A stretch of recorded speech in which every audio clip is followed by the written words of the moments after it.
এটাতে বেলুন আছে, দেখো কি করবো।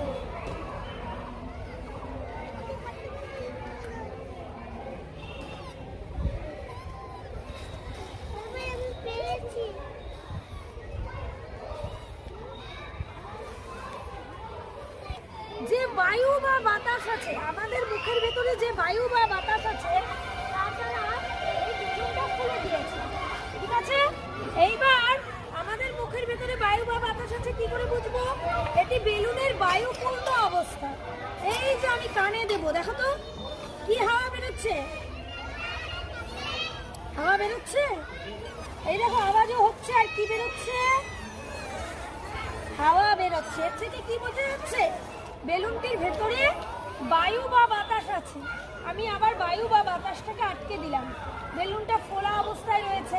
এবার বেলুনটাকে যদি আমি ছেড়ে দিই সম্পূর্ণরূপে, সবাই করো, তাহলে বায়ু বা বাতাস বেরিয়ে যাবে, বেরিয়ে গিয়ে বেলুনটি আগের অবস্থায় চলে আসবে, বায়ু শূন্য অবস্থায়।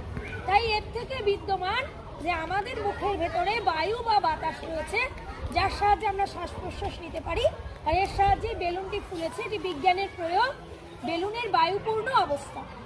প্রত্যেক ভাই বোন বাড়িতে এটি সুন্দরভাবে অভ্যাস করবে।